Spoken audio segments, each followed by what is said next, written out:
Hello, everyone, and welcome to our podcast. This is JB. And I'm Chandler, and this is the Unbiased Hard Take. And on today's Unbiased Hard Take, as promised, I am wearing Santa Claus gear. It's a Christmas special, Christmas, holiday times, good times. Unless you're a Packers or a Steelers fan right now, unfortunately. However, Santa Claus gear as promised. But as always, me and JB are going to wrap up Week 15 in the National Football League. JB, what's one game you want to talk about from Week 15? Well, so many upsets. Well, Yes. I want to say Philadelphia got upset by the Seahawks. Yes, absolutely. Buffalo shocked the Dallas Cowboys. I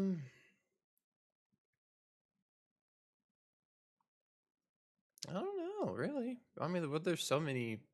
Games that were like, oh, yep, that happened. But probably what I'm going to do is the Steelers and the Colts game.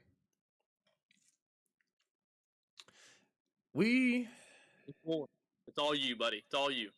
We started out kind of hot. And then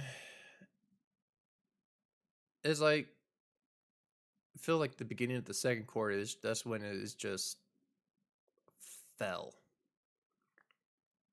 It's just when it just fell apart. After that, Deontay Johnson scored. That's where it just fell apart. Like Zach Moss touchdown, Montgomery touchdown, Ali Cox touchdown, field goal. I mean, it was just a horrible game in altogether. But the suspension on Damontae Kazi shouldn't have happened. Okay? No. And I do admit that these rules are gotten a lot softer throughout the years. For one, is like Tom Brady posted on, I think it was on Instagram or Twitter, about this hit. The quarterback should have not thrown that football the way it was. And Michael Pittman shouldn't have been a Superman. Because you know what happened if you try to be Superman? Just look at Demaryius Thomas when that happened. The exact same hit happened. Well, what was it? Yeah, I think it was Demaryius Thomas that flown to try to catch a football and he got hit. But, props to Michael Pittman. He just stood up by his own. He walked by his own, and he's going to be okay. No further injuries.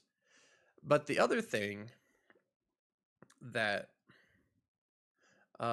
John Runyon sent out the letter to Kazi that he shouldn't have made no contact at all. Like, nothing. But, I mean, it's football. You're bound to get hurt. Some injuries are serious more than others. And like I said, the quarterback should have not thrown the football the way it was. If Michael Pittman didn't want to get injured or wanted to be in crossfire, he shouldn't have dove for the ball. I mean, you guys were up for how much? About like two scores. So, I mean, it and plus the suspension to the rest of the season, and even if we make the postseason, which probably won't, and he won't even play in that either. It's bullcrap. Just for, and he didn't even, and also he did not lead with his head. He led with his shoulder, where everything else they told us told them not to lead with the head. He led with the shoulder, and he still got suspended. So we might as well go to the Pro Bowl and wear flag football, and that's it. That's going to be our generation of football for next until it's not going to be football anymore. Because we just might as well just wear leather helmets and flag football. I mean, truly, we're not far off. If I'd have told you, all right, close your eyes, picture yourself back in childhood, like 08, 09, right? I'm serious. And I'd have told you, in 2023, Jordan, the Pro Bowl will be a flag game. When we were having sleepover, if I had told you that, what would you have said? That's a You'd lie. have laughed at me. Yes, we're not far off. It's already the Pro Bowl games. It's sad. It's sad. You can't even tackle in football anymore. If you don't want to get tackled, go play a different sport. Go try to be professional in baseball. Go play basketball. Go play soccer. I have no patience for it. Should he have been fined? Maybe a fine. Maybe. Whatever. I could live with a fine. One game, that's too harsh to me. Yeah, it's football. You're right. But yeah. And then with suspension, not with pay. I mean, it's stupid. I mean, this game now is starting to be more of an offensive game. There's no defense. There's none. Like, you can't hit. You can't hardly tackle unless you get a fine or you get suspended. So, I mean, there's no way of getting out of it. It's more of the game is leading more to an offensive game where score is just going to rise up. Both teams is just going to rise up, and depending on how good your offense is, because clearly Steelers can't even pull up more than 20 points. But it is what it is, I guess. I mean, we just got to adapt and get on with it. I mean, you're right, and you look. I mean, the kickoff's even been eliminated to a point. I mean, Yep. how many returns do you see anymore? They moved the kickoff up for player safety, and now what?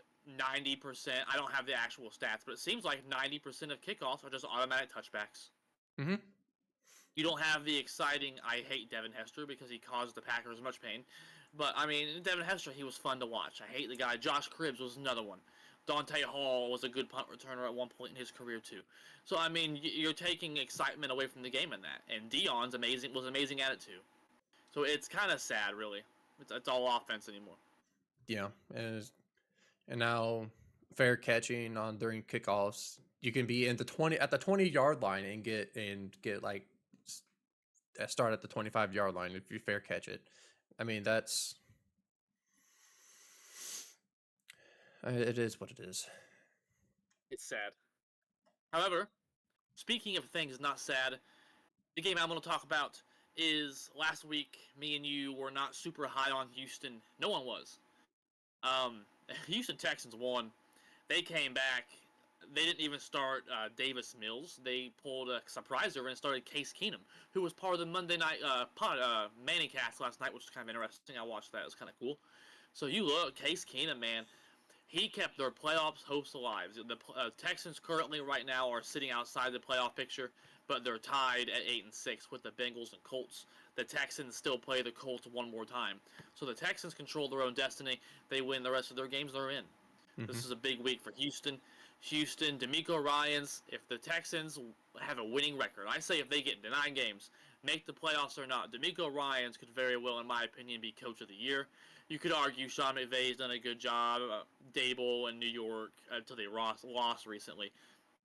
So, I mean, really, you look, if the Texans get 9 wins, DeMeco Ryans, to me, is the Coach of the Year. I mean, you have your quarterback out. One of your best receivers, Tank Dell, is out. So there's the 2 playmakers, and you're trying to make a playoff push, and you're a young football team. Mm-hmm. So you add all of that, and they're still able to go into Tennessee an away game for a young football team and win to keep their playoff hopes alive. 19-16, man. That was super, super impressive. They held Derrick Henry to 9 rushing yards. 9. The dude has double-digit touchdowns. Like, Derrick Henry is not what he used to be. I admit that. But the dude almost has 1,000 yards rushing already and already has double-digit touchdowns. And they held him to 9. 9. And Houston, yet, man, they're a force. and then yet, I put slander on their defense because there were no names. Their secondary was mediocre at best. And then if I'm looking at it, Denzel Perryman had 10 total tackles. Desmond King had 11 with 6 solo and 1 sack. And I mean that defense, they came to play. Because I'm looking at all the stats but yeah, all of them they came to play. There's tons of dogs in that on that defense. Absolutely is. You are absolutely right. And D'Amico Ryans, he made himself a very nice career in Houston, playing for the Texans himself. Me and you grew up watching him. He's a defensive guy. He's a defensive coach. So I guess I shouldn't be surprised their defense is playing so well. What I'm surprised is Case Keenum. I go through his official stats yet? I don't think I did. He was 23 for 36, 229 yards, 1 touchdown, 1 interception. Not Patrick Mahomes or Josh Allen by any speak of the matter, but I mean that's for a backup quarterback, man, to get in there like that, making a playoff push. That's impressive.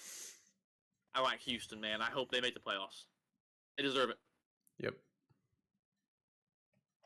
However, me and JB are going to move on to Week 16. Hopefully, Week 16 will be kinder to our Packers and Steelers because Week 15 was quite harsh. Maybe it'll be some holiday cheer. So, as you can see above us, me for the season, I'm 141 and 83, and your boy JB is 134 and 90. So, I mean, over 200 games predicted, only a 7-game difference. I think there's going to be a lot of different games this week, truly. So, hopefully, we don't have a repeat of last week. So, with that, JB, who you got? Thursday night football. The New Orleans Saints at the LA Rams. Both teams are 7-7. And if we're looking at the last 5 games for the Saints, they are 2-5. They won against New York, Carolina. They lost to Detroit, Atlanta, and Minnesota. Rams, on the other hand, are 4-1. Probably should have been 5-5 or 5-0 because since they lost to Baltimore in overtime, but they beat Washington, Cleveland, Arizona, and Seattle. And the Rams looking pretty healthy. Everyone's questionable, and so is the Saints. They're all questionable. But if we're both teams, well, I'm gonna say both teams. The Rams has a better team, in my opinion. They're better coached. They have better discipline. So I am going to pick the Rams. You are absolutely right. We are starting on the right track. However, I thought we would start this way. So, you look. No one was high on the Rams when the season started, including me. I don't think you were super high on them either. No one was. They don't have any draft picks right now. They have later round picks. They're a younger football team who people thought had holes. This just shows how much coaching matters. Because you look, I mean, they're in the playoffs right now. The Rams are. If the season ends right now, the Rams are the 7th seed in the playoffs. But you look, who's right behind them? The Saints. The Saints. So this is a big game here for tie-breaking reasons. Only 3 games left in the season, and they're tied for a playoff spot. Winner gets the playoff spot this week. And there's only 3 games left. 2 games after this is over. Oh yeah, sign me up for Thursday night football this week. For real, that's gonna be a fun game to keep track of because this is a big game. And when it comes to big games, I trust Sean McVay much more than I do the Saints coach and Allen. I don't trust him. Absolutely not. But I will say Derek Carr. I am super impressed with Derek Carr. A couple weeks ago gave him some slander. I still don't think he's a top 10 quarterback in the NFL. But I mean, he must, I don't know, he must be listening to the hate because he went out there in 23 for 28, three Yeah. touchdowns, 218 yards, and led the Saints to a opportunity to run for a playoffs here. Because if had they lost that game, it'd have been over. So that was a must-win game. Derek Carr put his money where his mouth was. He won a big game. Now let's see if he can do it again. I don't think he can, simply because Matt Stafford's doing the same thing. Matt Stafford, 294 yards, 3 touchdowns himself. And yes, the Rams. I think I might be looking at the wrong numbers here. No, I'm not. No, I'm not. No, I'm not. Nope, that's correct numbers. I'm sorry. So you look, yeah, the Rams they might have lost, but they lost to Baltimore. There's no shame in losing to Baltimore. So yeah, I think the Rams here are going to be able to bounce back. All The right. Rams. Moving forward, your team, the Cincinnati Bengals, at the Pittsburgh Steelers. Well, when everything else is everything's going wrong for the Pittsburgh Steelers. Kenny Pickett is questionable, but I think he is limited participant for the practices. So for that time being, our starting quarterback was named Mason Rudolph, unless Kenny Pickett is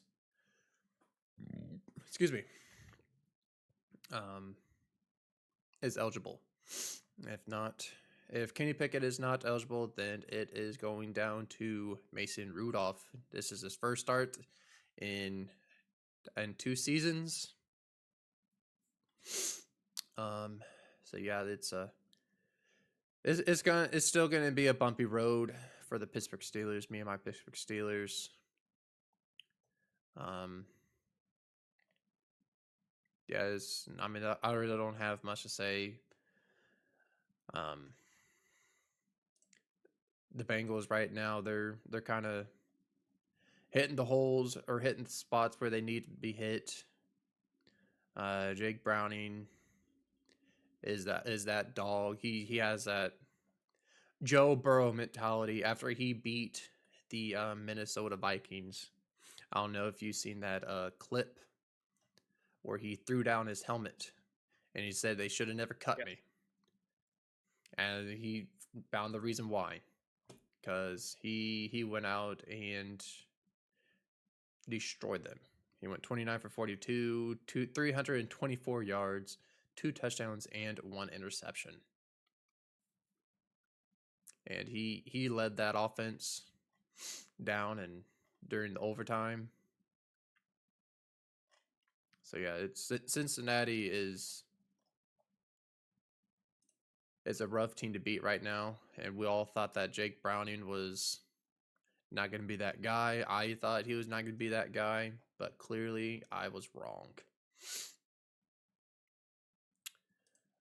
So for this pick, I am going to go with the Cincinnati Bengals, just because our defense is struggling. We barely have anything going on. I mean, with injuries and suspensions left and right. I did see that Miles Jack is going to pick up some playing time just because our linebackers are basically all injured.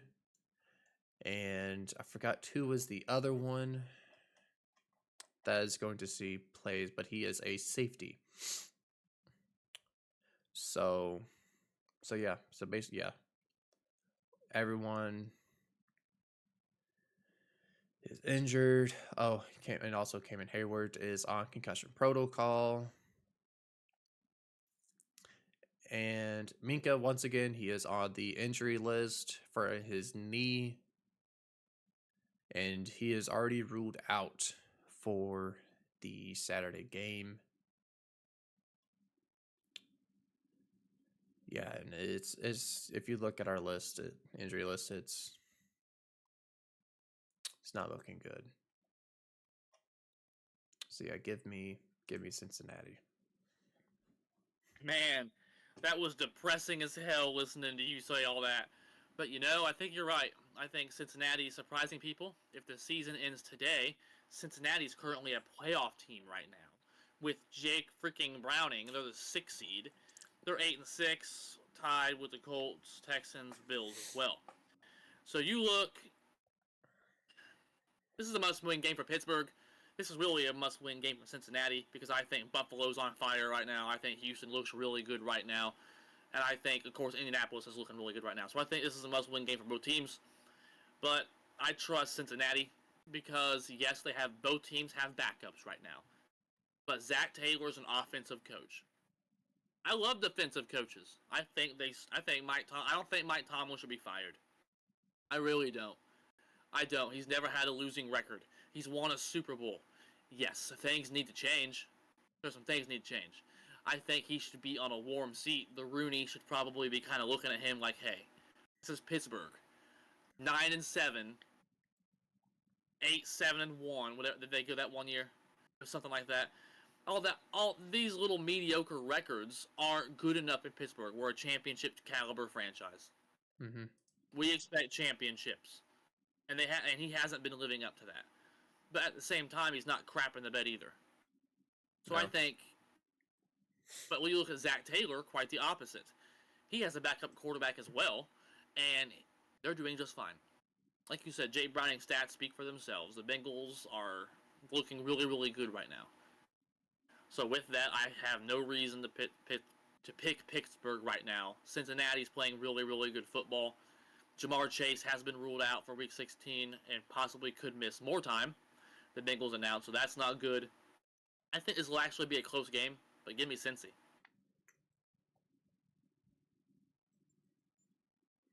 All right, and All on right. to the next game. We're gonna switch it up. It's another Ooh. Saturday football. Got the Buffalo Bills at the SoFi Stadium. Los Angeles Chargers. Who do you got? And this is the 8 o'clock game. Yeah, Buffalo's going to win this game. Buffalo's going to win this game by a lot. This game will not be close. Yes, the Chargers did fire Brandon Staley, but look what Buffalo just did to Dallas. I know it was cold and it was rainy and all that, and it was. And Dallas is from a warmer area with a dome. So I get all that, but it's football. There's no excuses in football. You play where you're supposed to. It's December now. Dallas is going to have to learn how to play in some cold weather, possibly. Because it's real tight with them in Philadelphia right now. They might have to travel to San Francisco in the playoffs. I know it's warm in there, but San Francisco always slaps Dallas around the playoffs. So the Dallas needs to start playing better at regarding away games. I'll get into that later. But what Buffalo did, Josh Allen, they won 31-10. Josh Allen didn't even have 100 passing yards. He had 94 and one pass touchdown. He also ran one in. So he didn't even have 150 total yards rushing passing. But he played good football. You look, though, James Cook, my God, 7.2 yards a carry, one touchdown, 179 yards. Dallas could not stop the run at all. They were getting bullied up front and getting beat up. Truly like someone stealing a little kid's lunch money. That's how it looked. That was ridiculous. And Stephon Diggs didn't even have 50 yards. And that's what Buffalo was able to do to Dallas. The Chargers are playing pathetic. They just allowed over 60 points to Aiden O'Connell and the Raiders, who are on an interim coach themselves. Buffalo's going to go in there and whoop them. Give me the Bills. I'm probably going to be right there with you. The Chargers, like I said last week, they lost their battery power. There's no charging in those batteries anymore. No. We're like I said, the Purdue legend, Aiden O'Connell. He led that Raiders team and destroyed, and I mean destroyed, the hopes and dreams for the Los Angeles Chargers. Uh, that whole entire game was a whole highlight reel of the Las Vegas Raiders. Like literally, they did everything right. They, especially that interception on that screen pass, which I mean, it could have seen a mile away. So, but yeah, I mean, there's no question about it. Buffalo is on a tear right now. Finally, they finally came out of their shell and is looking good. Um, and they didn't like you said, like Josh Allen didn't have to do that much to put up those points. I mean, he only went, like you said, 94 yards, one touchdown. But Right. their run game was unmatched. So yeah, give me the Buffalo Bills for this win. Buffalo Bills. Oh, the good old Eminem song. That's right. All credit to him. We do not copyright. Please don't sue us.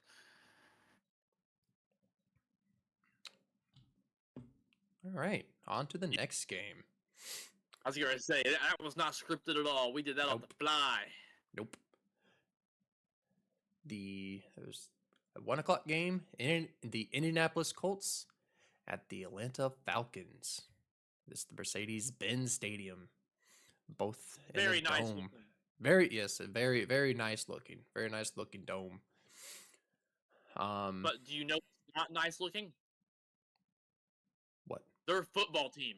Because I truly didn't think the Panthers would win another game this season. I'll get into the Panthers later because that's a different game for a different time.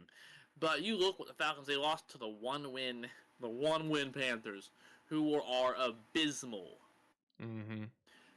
So you look, the Colts are getting a little bit of holiday good cheer because Colts running back Zach Moss plans to play Sunday at Atlanta, despite the fact that he injured his shoulder versus the Steelers. His X-rays on his shoulder were negative, and has to, in his words of a source, good to go. That's what they say. So then you look, Shane Steichen also said, quote, "We'll see how the week goes," when asked about Jonathan Taylor. So Jonathan Taylor still looming. But you look, I mean,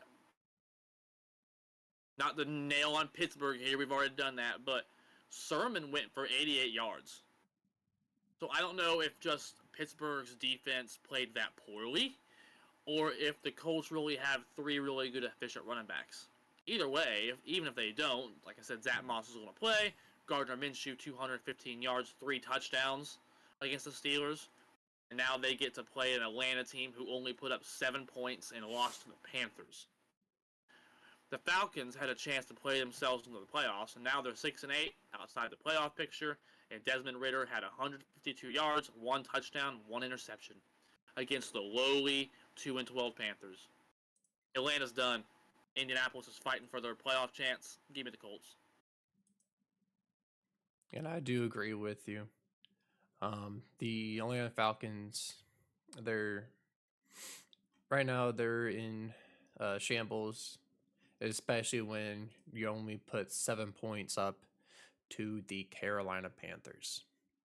I don't know how you do it. I don't know how you managed it, but it happened, and it was abysmal.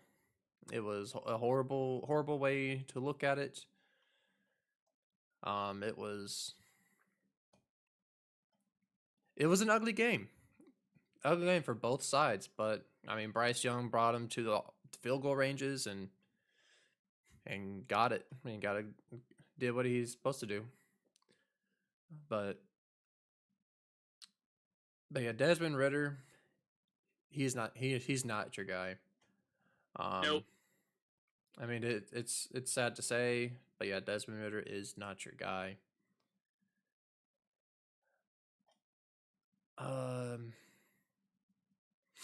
Yeah, and then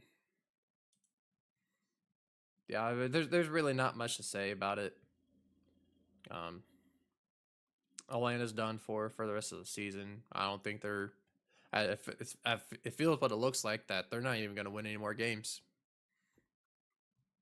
So, so yeah, give me the Colts on this one, just because Gardner Minshew is probably one of the best um, backups in football right now.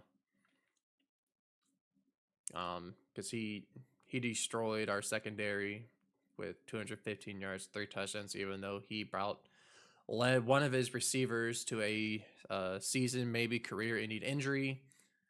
But in spite of that, he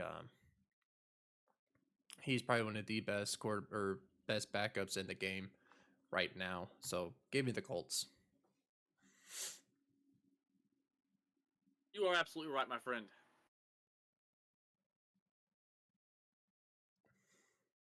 Am I going this time? Yes. Yes. You want to flip it up? All right. Yeah. All right. Yes. This is the time I've been waiting for. The Green Bay Packers at the Carolina Panthers. Oh. God. Do. Who do you got?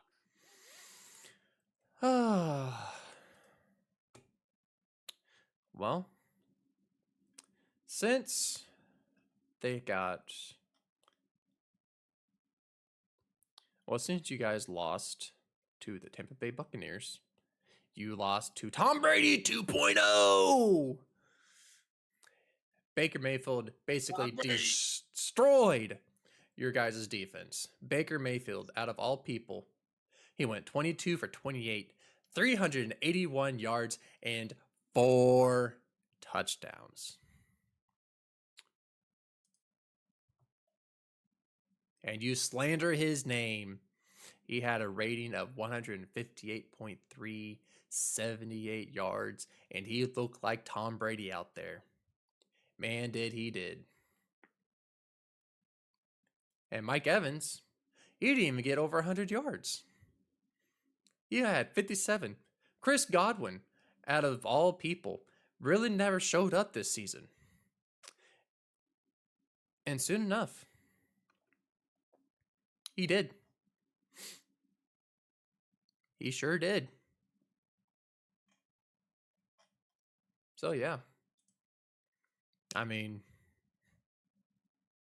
I really don't have much to say. I can't take any more of Joe Barry. Because you slandered his name too many times. And guess what happened? It bit you. It bit you hard. And Joe Barry. Man. Joe Barry. Man. Tired of Joe Barry. I feel like Joe Barry shines when it comes to mediocre and horrible teams. And guess who you're facing? You're facing a horrible team. And Joe Barry is not that good against right now. Well, it seems like mediocre and horrible teams, because the Tampa Bay Buccaneers is a mediocre team at best. And he did nothing. I mean, if you look at it, look at the Packers and all that. Also, the other hand, their offense did okay. I mean, was it the better than the last few games that they had? No, it wasn't. But despite of having everything else, I'm probably going to go with the Packers on this one. Even though they're on to there's what I like to call a bump in the road. 2 games back to back, they had a little, that had that little bump. They lost to the New York Giants, which that was devastating. Tommy DeVito led them to that game-winning drive. And then you got Baker Mayfield, basically destroyed or sliced up you guys' defense and all. But yeah, this is a bump in the road. I think the Packers offense are gonna basically destroy the Carolina Panthers defense, and yeah, I don't think the Panthers are really not gonna move the ball, but they are capable of moving the ball when needed. But like I said, they look good in the first half, but horrible in the second half, and that's where you need to be better is in the second half. So give me the Packers. It might be offensive battle at this point. Um, Bryce Young may look good. He might play just like he did when he faced Houston. So yeah, but I think the Packers are going to be coming on top on this one. So give me the Packers.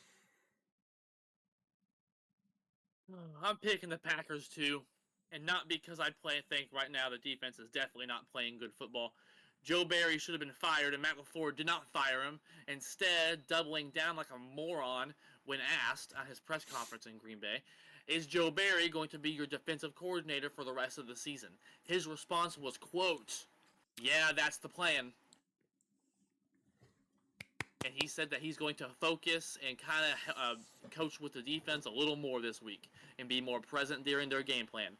Well, I'm glad someone's going to be, because it's obvious Joe Barry ain't getting it done.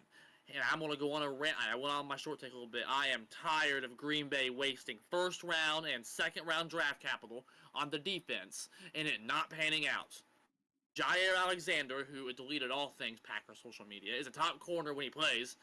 Devondre Campbell's made an all-pro team. Quay Walker's a first-round pick. Devontae Wyatt's a first-round pick. Kenny Clark's been a Pro Bowler. Rashawn Gary's a top 10 pass rusher in the league, and our defense is playing like crap. And it's not just this season. It's always played like crap. It's always been mediocre at best, and we spend all these first-round draft picks. Don't forget Darnell And that Savage. Darnell Savage is another one. Eric Stokes was a top. I forget which round, but he wasn't a late round pick either. So I'm tired of it. I'm sick of it. There's no excuse. Joe Barry has no excuse. The Packers defense has plenty of talent on the roster. It's a scheming issue, and this is a big week for that. Because if Bryce Young goes out there and looks even halfway good, if he even throws 2 touchdowns, even 2, they shouldn't pay for his flight home. This game's in Carolina. However, I'm picking the Packers anyway, simply because I think Carolina is that bad. I think Joe Barry's a moron, but I think Carolina is too talent inept, and I think Carolina, they don't even have a head coach right now. They fired their head coach. They're in shambles themselves. The defense isn't bad enough to lose to Carolina, I don't think. Yes, Joe Barry sucks, but that Packers defense has a lot of talent. So I think the Packers, on top of their offense, I've seen plenty from Jordan Love. I mean, for the season, 27 total touchdowns, 12 total turnovers, QBR of 90.8. He's had over 100 QBR 5 of the last 7 games. Even against Tampa Bay, his QBR was 111.5. We just lost because the defense couldn't stop a nosebleed. I don't think that'll be a problem here. Carolina definitely doesn't have any Chris Godwins. They definitely don't have any Mike Evans. And definitely Baker Mayfield is definitely better than Bryce Young. So I think Green Bay wins simply because Carolina sucks that bad. Give me the Packers. Moving forward, who we got? This is the big game of the week. The Cleveland Browns at the Houston Texans. This is like tooth and nail for playoff spots, these two teams. Oh, Cleveland and Houston. Well, CJ Stroud is questionable. I did just see this. He is questionable. But he hasn't cleared concussion protocol yet. Excuse me. Nope. He has not yet. So, and with that being said,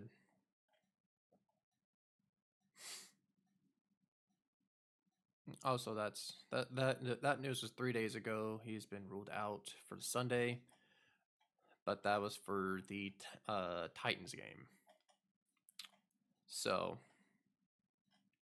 who knows? They might go with Case Keenum again. Um, both the last 5 games, both teams are 3-2. Um, but with everything else, I am probably going to go with the Cleveland Browns. Joe Flacco, Yeah. Joe Flacco and the Browns are tearing it up. He is Joe Flacco is doing more than what Deshaun Watson has done all season. Yes. Maybe not the yards aspect, but I do believe he is tied with touchdowns.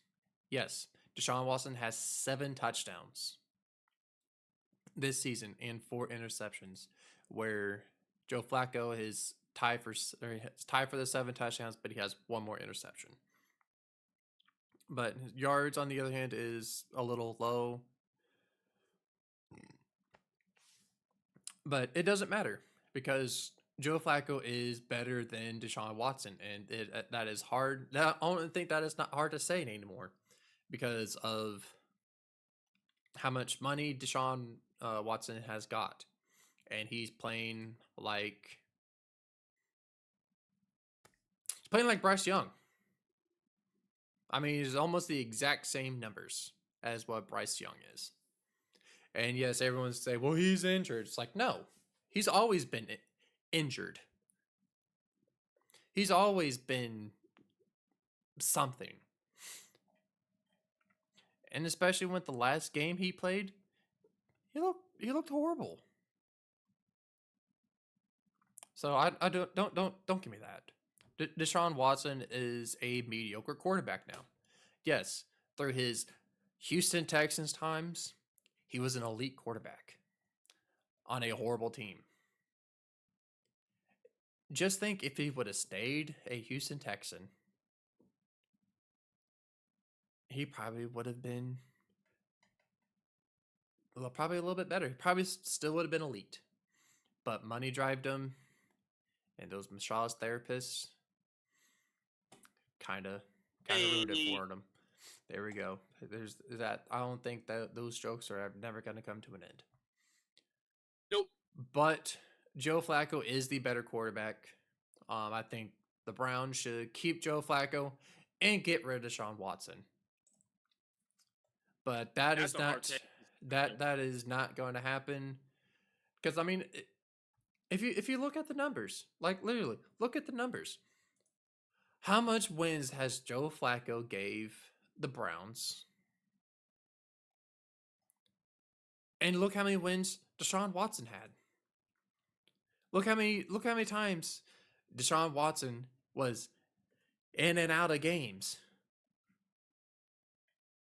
I mean, basically, probably the only time he actually, I feel like every time he played the full game was against the Pittsburgh Steelers, and he lost. And that was when the Steelers was having. I feel like we were having trouble with our offense still. Oh, that was with Matt Canada. But I mean, with all jokes being aside, well, actually, it's not a joke. Joe Flacco is the better quarterback than Deshaun Watson. Yes. But yeah, for the Browns in Houston, I'm probably going to go with the Cleveland Browns just for the fact that C.J. Stroud is still questionable and he has not out of concussion protocol.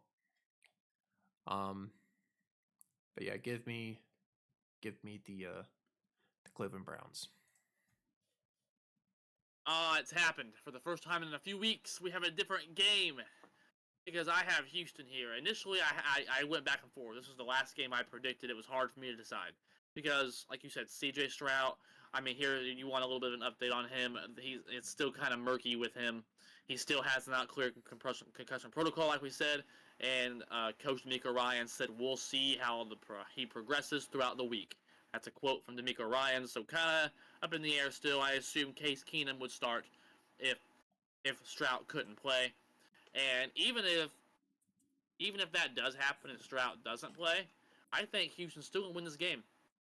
Last week I kind of buried on the Texans parade a little bit and thought that it was over for them because I mean C.J. Stroud, he's playing at a phenomenal level. Probably would have led the league in passing yards had he not gotten hurt. Mm-hmm. As a rookie, definitely rookie of the year. And then Case Keenum goes out there and is able to put up those numbers: 229 yards, 1 touchdown, 1 interception, like I said in the first segment. And I think a lot of that probably has to do with the fact that Brown at receiver played and Schultz played as well. So they still have some weapons on the offensive side of the ball, even though Tank Dill's out. So I think this is going to be a tough game because everything you said about Flacco is right. Flacco went out. He's a grown-up. What I mean by a grown-up, he didn't play well the first half. He played like crap. Second half, fourth quarter came around. Then he was able to go down there and win the game when he needed to against the Bears. Mm-hmm. He's a grown-up. He didn't let emotions get too high. The man's won a Super Bowl. He's been there before. But what Houston's doing right now is super impressive. Because like I said, Flacco's been there before. He's won a Super Bowl. Case Keenum, though, that's impressive. With that young team, yeah, I think Houston, I don't know if I'm speaking with my heart here or it's my gut. I think Houston, I doubted them last week. I'm not doing it again this week. Give me the Texans.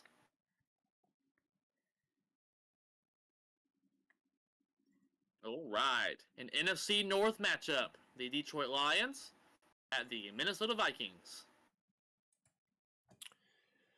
Oh, this one is probably going to be, I want to say, not too difficult to pick because the Minnesota Vikings are in, I want to say, in shambles, but they are. Even though they lost to Cincinnati at 27-24, and with Nick Mullins, he went 2 touchdowns, 2 interceptions, with a rating of 99.9. QBR was at 42. And Justin Jefferson even threw but it was not completed. So basically had a feeling that the Minnesota Vikings are still having troubles with their quarterback, even though Nick Mullins went for 303 yards, but his decision making is still questionable because he threw those 2 picks. I mean, what do we expect from Nick Mullins?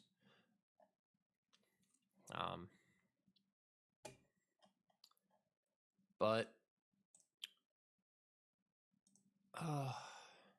I'm probably going to go with the Detroit Lions on this one. Just for the fact that what the Lions did last week against our Broncos country. Let's ride. The Lions just basically just destroyed them. I mean, they put that pedal down to the floor and down some. Jared Goff, I even said that he was on a little bump in the road, I should say, especially against Chicago. Out of all teams, Chicago. He came out, went 24 to 34, 278 yards, and 5 touchdowns, and no interceptions. So if we look at it, Joe Flacco did not stop. He did not stop at all. He basically just... Jared Goff? Yeah, Jared Goff. Yeah, he basically came out there and just did everything. And even they didn't even stop the run game or nothing. Jamar Gibbs, 11 carries, 100 yards, and 1 touchdown. His longest was a 34-yarder. And David Montgomery, also on the rushing end, 17 carries for only 85 yards.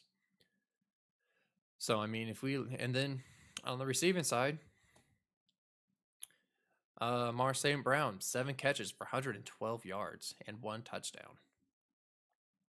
And Sam Laporta, 3 touchdowns and Jamar Gibbs, and Jamar even caught one in. So, I mean, if we look at it, I mean, if they keep this up, if the Lions keeps this up, I think they're gonna go places. So yeah, give me the Lions on this one. I think the Lions win. I'm not as high as the Lions as I think you are. I think they're a playoff team. They're going to win the NFC North, but I think they'll probably lose in the first round of the playoffs. I don't think they're ready for that yet. But you look, I mean, Jared Goff, like you said, 5 touchdowns.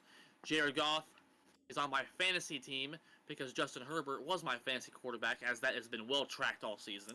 And Jared Goff, the first week he played for me, oh, he went out there and lit it up. So thank you, Jared Goff, for my fantasy help there. Yeah, we got the win this week. So, a little bit of a note there, but yeah, I think the Lions win. Yes, Nick Mullins played better than I thought he would. I mean, you look, the Vikings won a game 3-0 2 weeks ago, and they were able to go out there and put 24 points out there.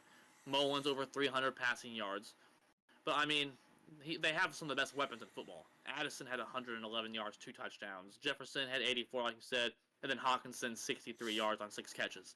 So they have weapons in Minnesota. But what Detroit's doing right now offensively, you gave the stats yourselves. Detroit is playing inconsistent football right now. They're a way better. They seem to play better at home, in my opinion, than they do on the road. So I kind of think this will be a closer game. People think the Vikings, if the season ends right now, are still a playoff team. Mm-hmm. They would still be the 6th seed at 7-7. So the Vikings aren't abysmal by any mean of the word. But I think Detroit's is better. Detroit's a double-digit win football team right now. The Lions have 10 wins. Never thought I'd say that. So yeah, I think they're going to get to 11. Give me the Lions. All right. Moving forward. The shit bowl. Ready? The Washington Commanders or the New York Jets? Are we going to finally take command?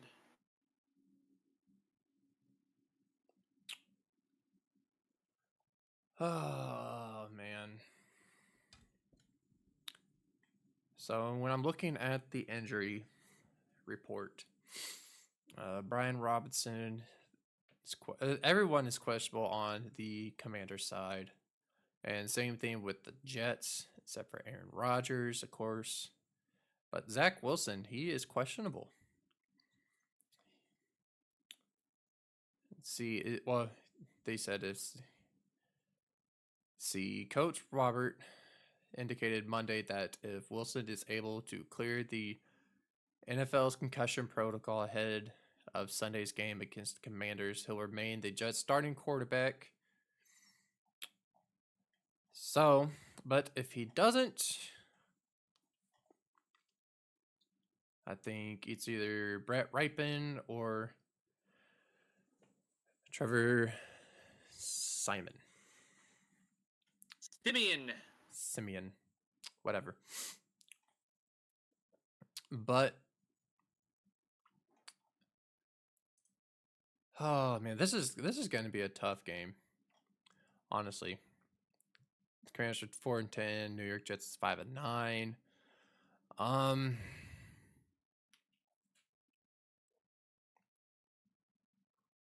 You know what?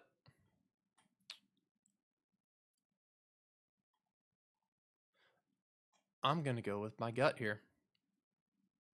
Give me the Jets this game. Okay. Even though Sam Howell, he's doing Sam Howell things, but I think the defense is a lot better than the Washington's offense. Yes, even though the New York Jets lost to the Dolphins 30-0, but we all came to a surprising because it is the Miami Dolphins. Miami Dolphins are 100% better than the New York Jets. But I am going with my gut, and I'm going with the Jets. You know, I thought we'd be different here. I thought you were going to take command finally because of how poorly the Jets played against the Dolphins, which really is no surprise. 30-0. Like you said, Zach Wilson was concussed. Trevor Siemian was able to go out there in relief, and he had 110 passing yards and 2 interceptions. So, I mean, the Jets are abysmal at quarterback. Brees Hall, 12 rushing yards. Garrett Wilson, 29 receiving yards. They look horrible. But it's also against Miami. Mm-hmm. I don't think Ron Rivera is the answer in Washington. And Sam Howell played poorly against the Rams as well. He had 1 touchdown, 1 interception, 11 for 26, and he actually got benched by Ron Rivera. And Jacoby Brissett was able to go out there and play better at 124 yards, 2 touchdowns. So Sam Howell got benched. From what reports I've seen, he's still going to be the starter moving forward. The Commanders are not a good football team, but the Jets aren't either. Nope. I trust Jacoby Brissett or Sam Howell more than I do Trevor Siemian or Zach Wilson. Truly, because Siemian's had a couple moments in the NFL himself, and as we know, Zach Wilson a couple weeks ago had a really good game, but he's not the answer in New York. Trevor Siemian's not the answer. Sam Howell's played much better than both those guys this year. Jacoby Brissett looked good. He's had moments with the Colts too. The Commanders actually played the Rams well. They only lost 28-20. So they've actually fought. They're not getting blown out. They're playing hard. Yeah, they're 4-10, but I think Washington's going to win this game. I'm going to take command. Ooh. All right, we got 2 different ones. Before the podcast started, I said we'd have about 5. So we'll see if we can kind of meet that here. I don't think we will here, though. The Seattle Seahawks at the Tennessee Titans.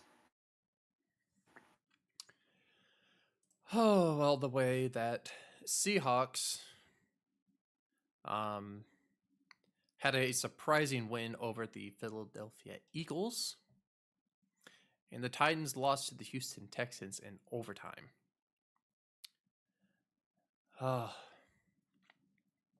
But I am going to still believe that the Seahawks are just a little bit better than the Tennessee Titans. Yes, Will Levis is questionable for this game. Mike Vrabel said Monday that Levis's ankle, with a sprained ankle, and compared to the injury to the pair of ankle sprains Ryan Tannehill suffered last season. So he has a ankle issue, but I don't think it's not going to be that much of a problem, because it's not a high ankle sprain, it's just a sprained ankle. And then if we look at the Seahawks, Devin Witherspoon, Jamal Adams, and D. Eskridge is also all questionable. But yeah, I do believe it's going to be the Seattle Seahawks winning this football We are game. back on track. Yeah, we're back on track here. Because, I mean, what they did to Philadelphia on Monday Night Football, that was outstanding. Drew Lock on that game-winning drive looked outstanding. Geno Smith did not play, still injured, so we'll see if he plays this week. But either way, Drew Lock getting his first start since being traded to the Seahawks got them a much needed win. Because you look at Seattle, they're outside the playoff picture still, but they're still 7-7 and tied for a playoff spot. So down the line here, it's gonna be rough. Tennessee's already well out, as we know. Like you said, Will Levis has an injury designation now, so we'll see. Derrick Henry recently showed some frustration with the franchise. I don't have the quote here in front of me, but he was public and is starting to show some frustration. And he had less 9 yards. 9. So Tennessee is not playing good football right now. Seattle with that big upset win against the Eagles, who have a lot to play for themselves, because the Eagles now find themselves as a wild card team. So you look what they were able to do to Philadelphia. Oh, I can only imagine what they'll do to Tennessee. Yeah. I think I may have sold my Seahawks stock too soon. Give me Seattle. They're a good coach football team. Pete Carroll's a great coach. Yes. I don't want to say this week, but I do every week because it pains me this week. Jacksonville Jaguars at the Tampa Bay Buccaneers. Tom Brady Jr., Baker Mayfield takes Super Bowl 17-0. Gonna be a Hall of Famer. Who you got? Like I said, you slander his name. Guess what happened? And I already said it before, and I'll say it again. 5 touchdowns. No interceptions against the Green Bay Packers. So yeah, I'm gonna go right now. This game is a toss-up right now. Jacksonville is looking good. Same thing as Tampa Bay Buccaneers.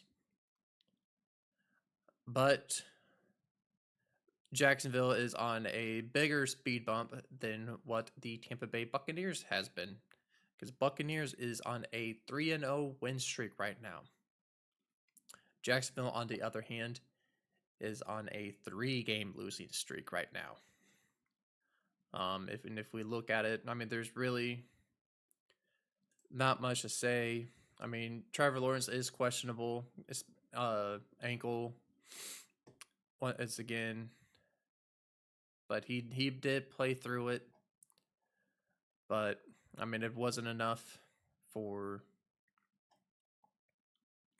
anything. I mean, the Ravens basically just clobbered him.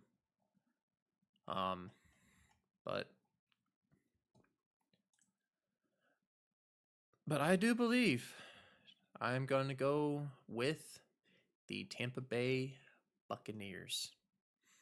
Just the way that the Buccaneers played against the Packers, and I do believe that the Packers is on these, I wouldn't say the same level, but Jacksonville is a little bit better than the Packers, in my opinion, this year. Because they got better coaching defensively. And that defense is, and that defense is looking pretty good for Jacksonville. I mean, clearly it's won them some games, but it hasn't actually won them the last 5. Because the Jacksonville won against the struggling Tennessee Titans, and at that point, or I want to say Houston was struggling, but Houston was on a little speed bump during that week of at the end of the week of November. And then it's just downhill for the Jacksonville Jaguars. But the Buccaneers is looking a lot better than someone kind of predicted, as we predicted. Even though they are tied in the division in the NFC South with the New Orleans. But yeah, Tampa Bay is looking a lot better than what Jacksonville is doing right now. So yes, give me the Tampa Bay Buccaneers. You know, I truly thought this was going to be the one that we were super, super different on, and I am surprised. Because I have Tampa Bay too. And you look, he might be Tom Brady Jr. going to take the Super Bowl. Because if the season ends right now, Baker Mayfield has a home playoff game. 7-7 right now, man. And I'm going to say something I don't see if you think this is a hot take. Baker Mayfield is the best quarterback in his division. Number 1. Mm-hmm. He's better than Bryce Young. Yep. He's better than Desmond Ritter. That's for damn sure. Yeah. And he's better than Derek. Baker Mayfield's better than Derek Carr. Yeah. If I am starting a team right now, I'm taking Baker Mayfield over Derek Carr. Baker Mayfield won a playoff game for the Browns. He had some decent moments last year with the Rams. And now he's lighting it up right now with Tampa Bay, and he has them hosting a playoff game right now and 500. He had a perfect quarterback rating against the Packers. I can live with the 4 pass touchdowns. 5. I can live with that. 5. 4. I thought it was 5. I see 4. Oh, it was 4. My bad. 381. My bad. So My bad. this man only had 6 incompletions and he had 4 touchdowns against that Packers defense. But you look at the opposite, Trevor Lawrence, and yes, Trevor Lawrence is not having a horrible season himself, but injuries right now. And he has 18 touchdowns, 10 interceptions, and his QBR is not horrible, it's 90.5. So I still think Trevor Lawrence is going to be an elite quarterback. I think he's a very good quarterback. Jacksonville is not playing good football right now. They've lost 3 in a row at a horrible time. Because right now their playoff lives are kind of at risk themselves. They're 8-6. Oh look, so's Houston. So's Indianapolis. That's 3 teams in the AFC South that is 8-6. Jacksonville's playing for their playoff lives right now. And I don't like their chances. Tampa Bay's playing amazing right now. Give me Tom Brady Jr. Give me Tom Brady Jr. Baker Mayfield. Give me Tampa Bay. And then on top of that, Baker Mayfield's his season passing yards right now looking a lot better than most quarterbacks. Yes, they are. 296 for 466, 3,315 yards, 24 touchdowns, and only 8 interceptions. Cleveland made a mistake. Yep. As they always do. So, yeah, I mean, if you look at it, Baker Mayfield is looking a lot better than most quarterbacks in the league right now. Because the 23 regular season stats is he's 13th in the league in yards. He's tied for 8th in touchdowns, and he's tied 86 for only on the interceptions. And his QBR is 17th in the league. So most of the games, he's looking a lot better than what majority of the quarterbacks are. You're right. So, and everyone's saying that Baker Mayfield is not the good quarterback, but yet how is he better against your team? Where is your quarterback in those standings? I mean,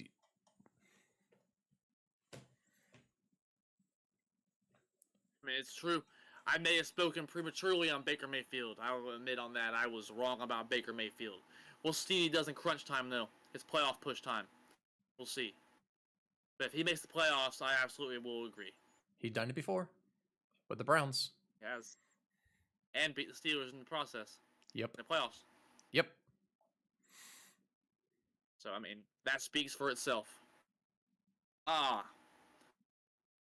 Someone has to speak for these teams because these teams are horrible. The Arizona Cardinals and the Chicago Bears. Prime time. Woo!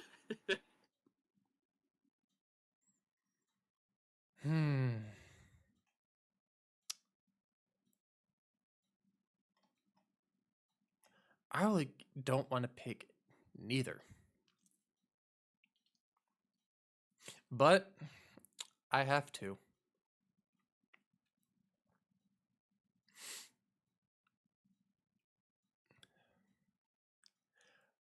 I really wanted to pick the Arizona Cardinals, even though I said through many of the episodes of this podcast for the entire NFL season. I told myself I am never going to pick the Chicago Bears ever again because of what they did.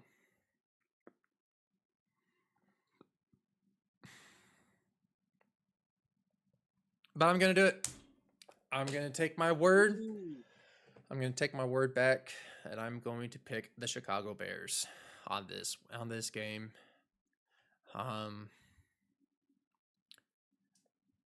Chicago Bears are a better team. They're a better team right now than the Arizona Cardinals. I mean, I really don't have much to say. The Bears are just a better team. Yes, the Arizona Cardinals did beat the Pittsburgh Steelers 24-10, but they did lose to the San Francisco 49ers, which it was a manslaughter that game. But then if we look at it, standing wise, and well, not standings, but with the stats that game, they didn't stop. The 49ers did not stop at all, especially in the first quarter. I mean, well, in the first half, it looked like it was, gonna go both ways. But until about the end of the second quarter, they scored a touchdown.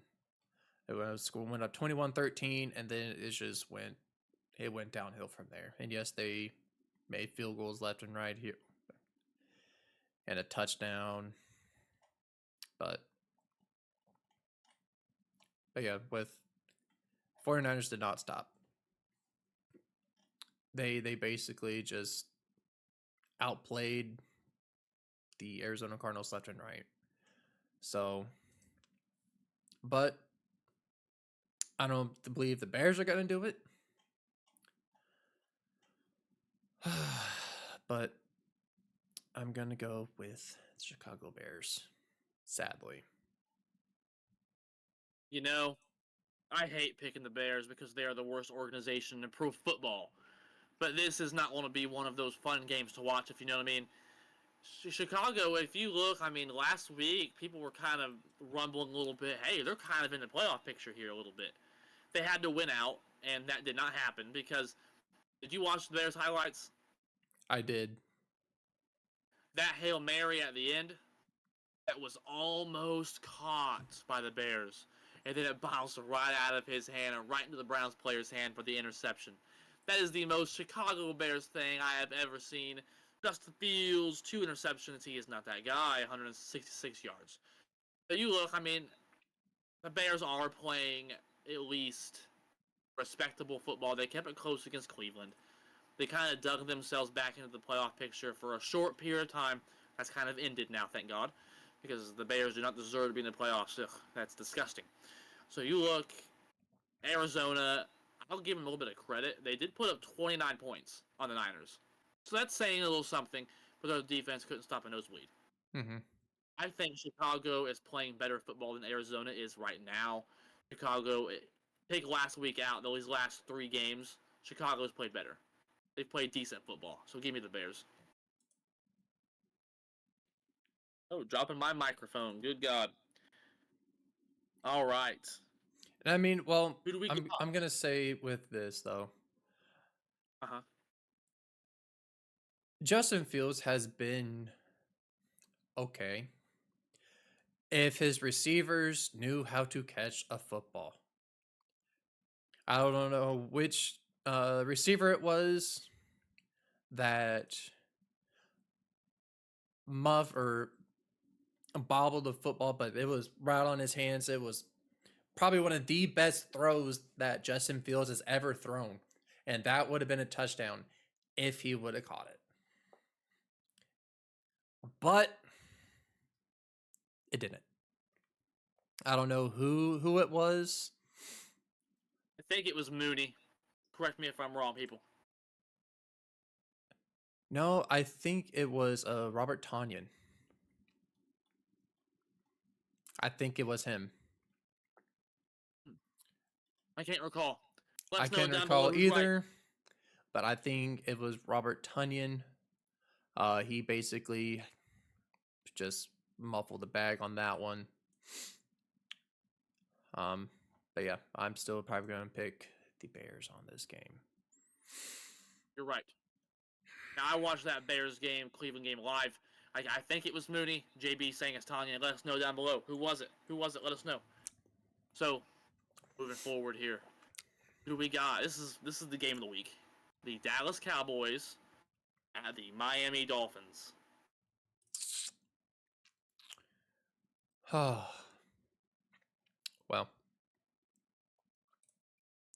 the one injury that everyone is looking at right now is Tyreek Hill. Mm-hmm. Right now, it's 2 days ago, his news on his ankle was he was inactive Sunday against the Jets, but it really did not matter because They really didn't need him.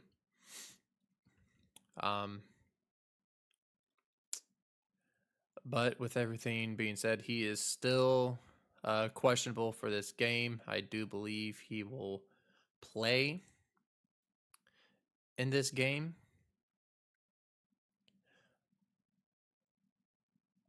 But I don't think it wouldn't matter. Because I'm going to pick the Miami Dolphins. And they're gonna. I want to say it's not going to be a slaughter fest. I think it's going to be back and forth. Both offenses are high powered. Um, Dak Prescott is sad to say he is looking like an MVP, one of the MVP candidates. He's changed. I want to say he's changing the Dallas Cowboys, but I do have a feeling he is. 28 touchdowns and only 7 interceptions. Gee, I wonder what that number sounded like. Baker Mayfield. Anyways, but with everything being said, I still do believe that the Miami Dolphins are going to overcome the Dallas Cowboys. And we have a different one here. Because while I initially picked Miami in this game, after further I watched a little bit of highlights, a little bit of film, things like that. I actually think Dallas will win this game. Dallas's roster is not their problem. Dallas will continue being Dallas. They're going to have a great regular season, and then they're going to falter in the playoffs. They just got locked in a room and beat up by the Bills, virtually. I mean, 31-10. Dak Prescott, not a single touchdown, 1 interception, 21 for 34, Pollard, 52 rushing yards. And Dallas's defense could not stop a nosebleed on the running game. James Cook went off. The Bills had 266 total rushing yards. So they just got beat up. Dallas is a talented football team. Dallas is actually leading the division right now, not Philadelphia. To me, teams that get embarrassed and humiliated on TV like that tend to come out mad and pissed off next week. So I think Miami's just going to run into a really, really mad and really, really upset Cowboys team. And yes, I realize the Cowboys are undefeated at home this year, and all 4 of their losses come away. But, I mean, Buffalo was cold, rainy, and not the best conditions to play in. Miami is nice and warm. So weather is not going to be an issue. Dallas needs to get over their away blues. But overall, if they can do that, I think Dallas wins a very close game here. On gut feeling, give me the Cowboys. Yeah, because right now the weather in Miami, Florida is 76. We're here in Indiana. It is 30 degrees. That's what my Alexa is saying right now. Alexa, stop listening. But yeah, it is very, very cold here. Now we have to wonder what else she listens to. Yeah. We'll leave that with the audience. So with that, who are you guys this week? The New England Patriots at the Denver Broncos. Oh, well, this is one of the teams, like you said, they came out looking really good. But Broncos having those, like I said before, I call them speed bumps. They're on their little speed bump right now, especially where they got humiliated. And they literally got humiliated. Especially with the way that they've been playing right now, I think they went back to week 1, against the.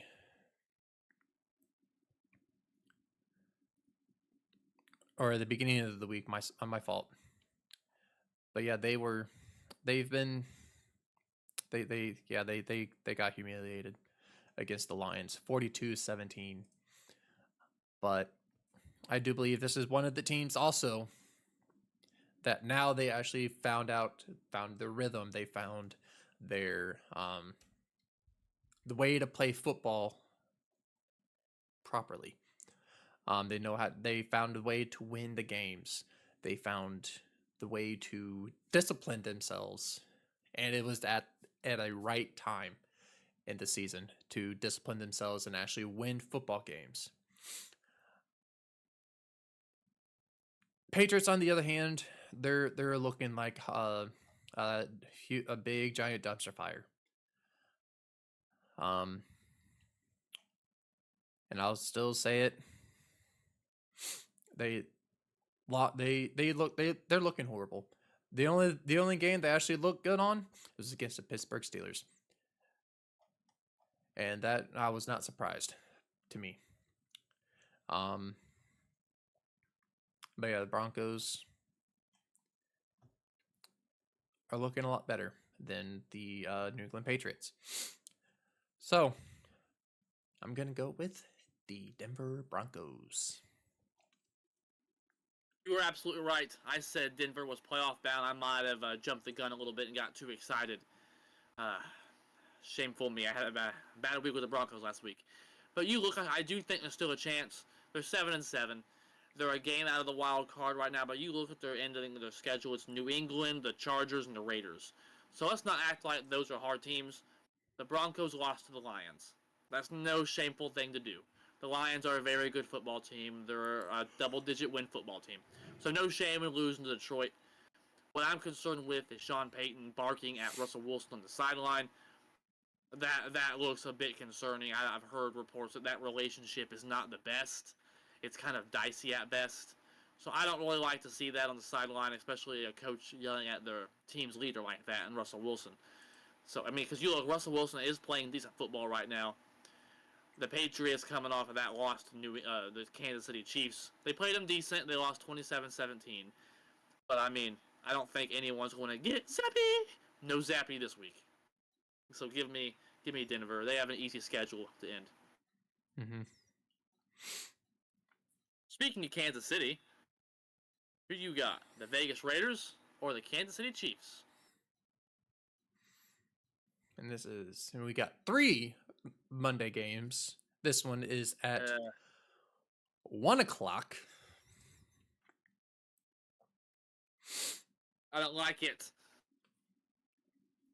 But it's football. It is. To me, though, Christmas is basketball time. I'm old-fashioned, though. I get it.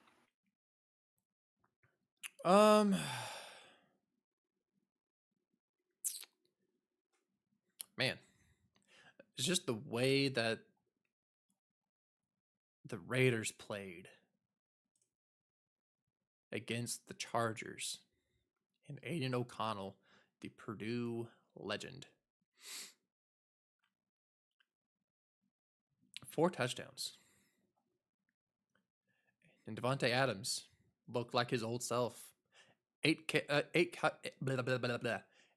catches, 101 yards, and 1 touchdown. But that wasn't from Aiden O'Connell. That was to another receiver. That was a lateral play with Jacoby Myers threw one in for a touchdown. He went 2 for 2. He went perfect. Good job, Jacoby Myers. Right. But oh man, who am I going to pick on this one? I mean, if the Chiefs struggled with the Patriots, I mean, I want to say Mahomes is not looking mediocre. He's not looking like himself. I'll say that. He is not looking like himself lately. Kansas City's 9-5. And they struggled. And I mean they struggled with the New England Patriots.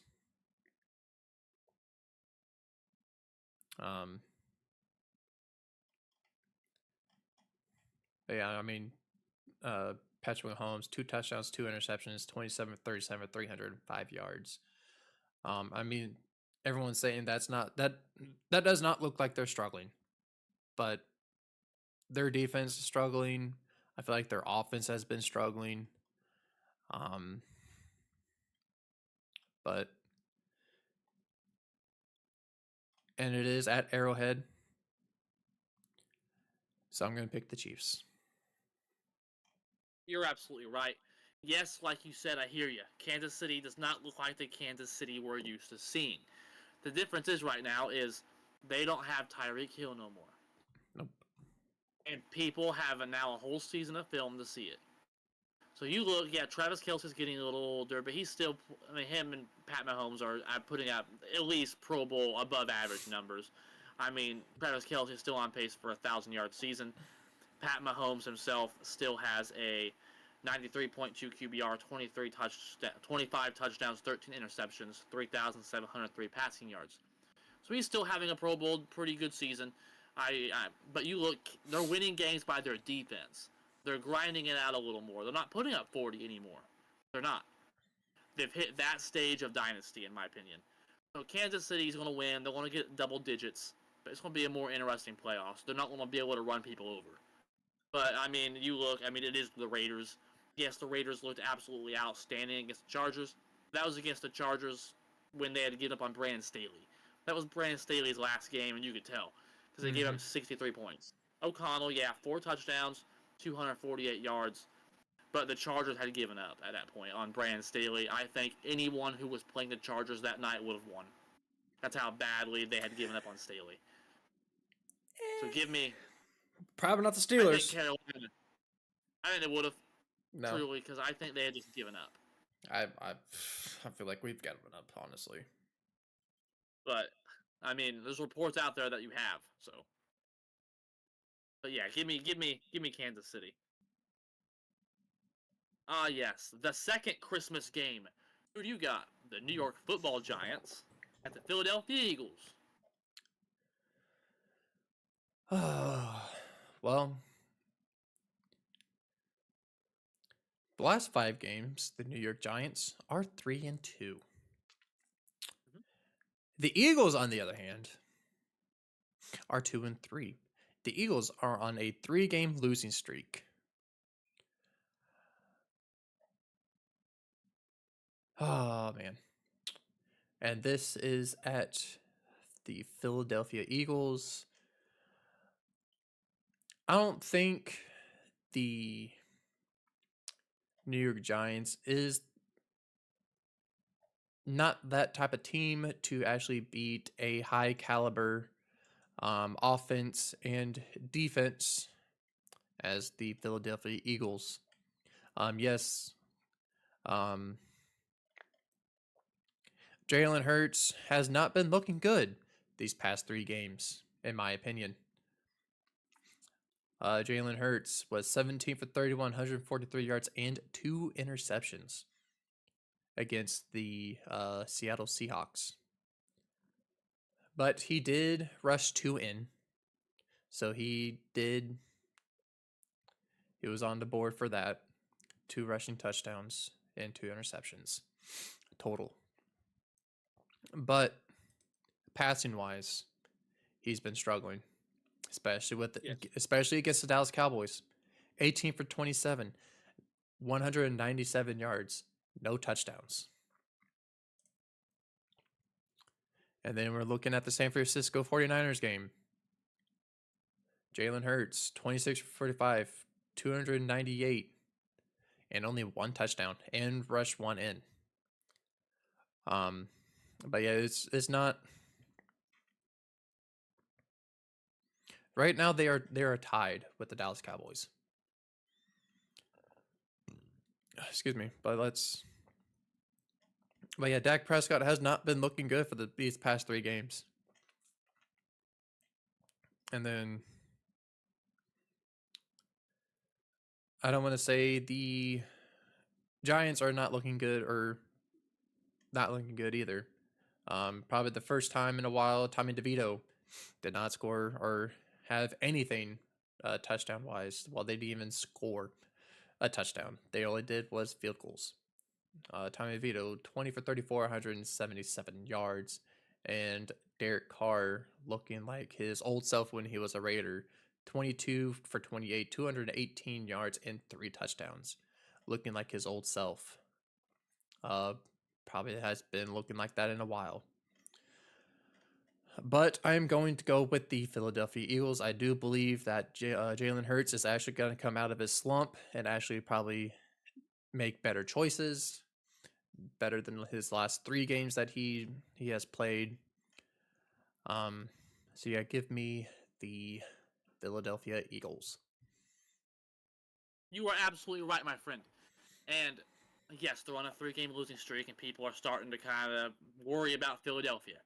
Well, the Niners had a 3-game losing streak earlier in the season too, and they're just fine now. Look at them. Mm-hmm. This is Philadelphia's slump. They haven't had a slump yet. Every team has a slump. We said it before. Go back to our old podcast and check it. We're both on record.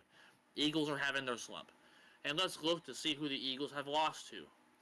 Oh, look, they lost 20-17 against the Seahawks. 7-7 Seahawks. That's kind of surprising. They lost to the Cowboys, who has 10 wins, and they lost to the Niners. So let's not act like the Philadelphia Eagles are losing to bad teams. They're not. They're losing to really good teams. They lost against the or at New York least- Jets too. Right, but that's earlier on in the year. Yeah. So, I mean, you look, the last 3 games they've lost have been against elite or at least 500 football teams. So they're playing at least decent competition. The Giants are under 500. Giants are coming off an awful performance where they only scored 6 points and Saquon Barkley couldn't get anything going at all. So I think Philadelphia's going to be just fine. I don't think they'll win the Super Bowl this year. I don't think they'll even get there. I think San Francisco owns that right. But I think they're going to be just fine. They're going to get in the playoffs. They'll win a playoff game or so. Give me Philly. All right. Final game of the week. This is a hard one. Truly a hard one. Mm-hmm. The Baltimore Ravens at the San Francisco 49ers. Oh. Yep. Yep. We're going to end hot. We're going to end hot. Yeah, we're coming in hot. Just looking at everything, I think the Baltimore Ravens and the 49ers are equally matched right now. Defense is looking great. Offense is looking phenomenal. But it's just probably the one thing that the 49ers have that the Baltimore Ravens doesn't have is a running game. It's like if you look at it, Baltimore Ravens don't even have. I feel like don't even have a running back right now.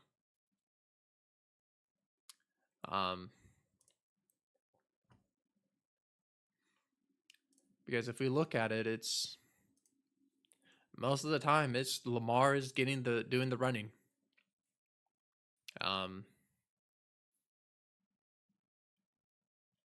Because for a while he's been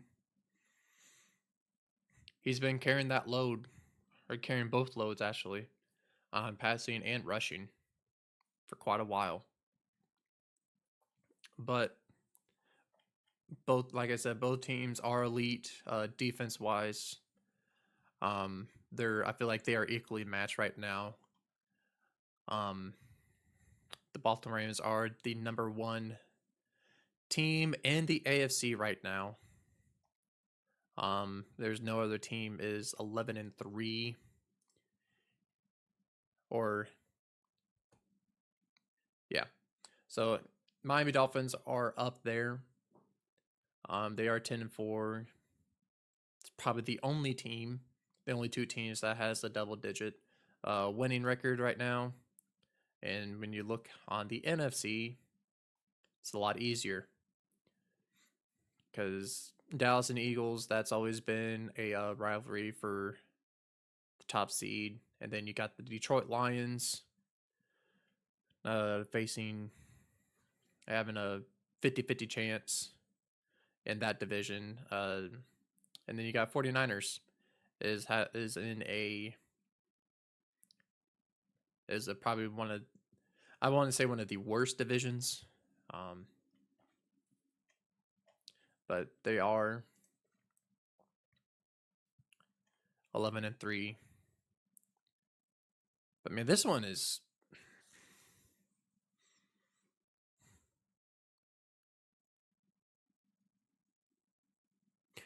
And it is in San Francisco or Santa Clara, California.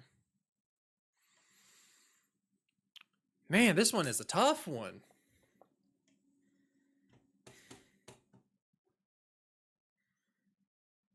You know what?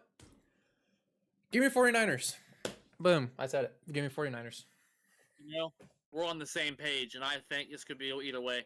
I think this is one of these games that I could be wrong, and there's no shame in being wrong here. But you look, here's the difference for me. We've said it the whole time. With the Ravens, it's all about injury history. Well, you look, Keaton Mitchell, speaking of running game, who had recently came on as an explosive back for the Ravens, suffered a season-ending knee injury, and safety Marcus Williams was also injured versus the Jaguars. So here we go with the Ravens injury issue. And on top of the fact, Mark Andrews, who's a top 5 tight end in the National Football League, got hurt earlier in the year as an out for the season.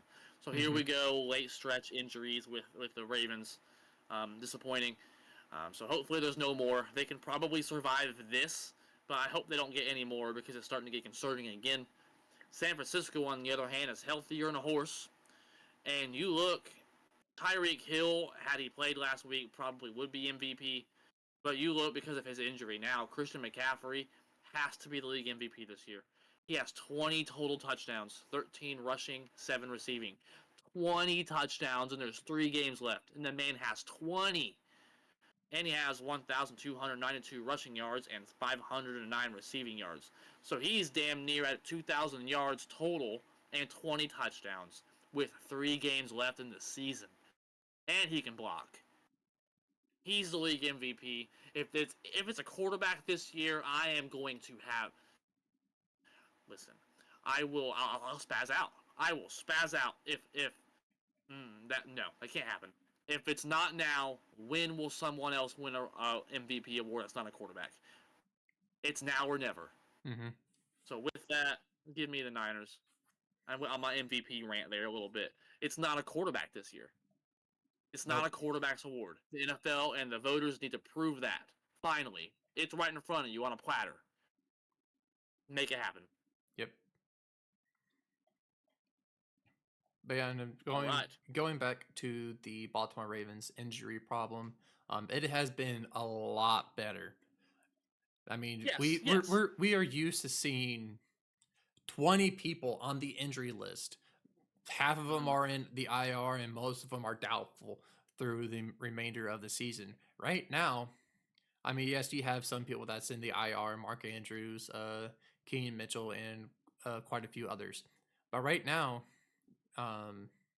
Ronnie Stanley, Jalen Amoro Davis, and Marcus Williams are all questionable, and everything else. Let me go on the full injury report here, and let me scroll all the way down to the Baltimore Ravens. So you got, and like when we're talking about the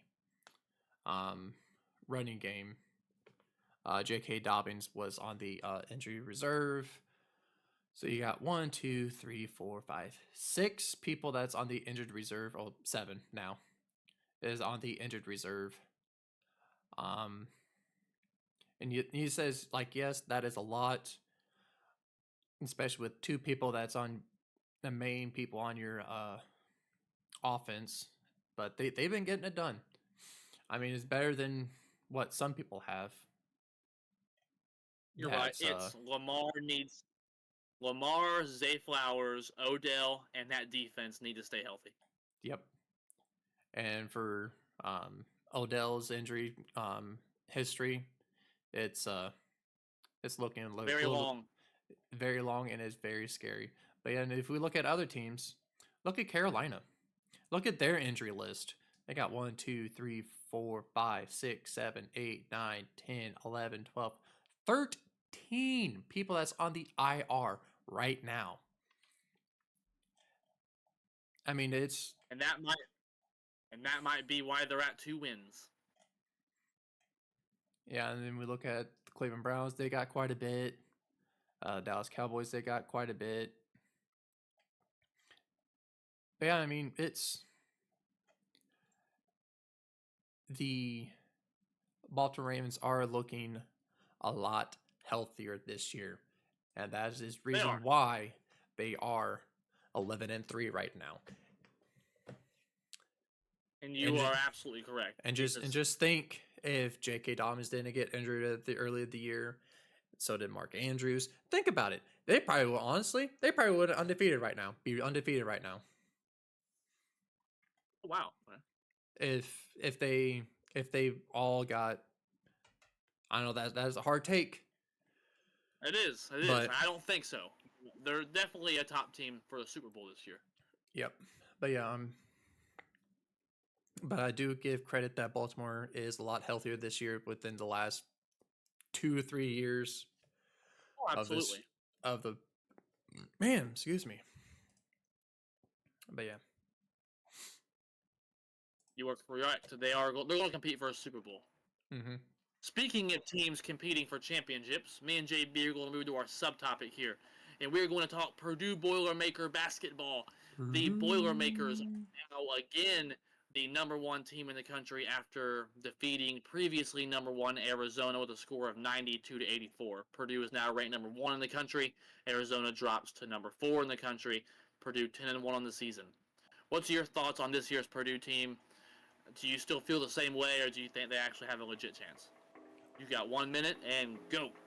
Well, I do believe it's still gonna be the same. I mean, honestly, we got our one loss out of the way in the beginning of, or in the early of the season,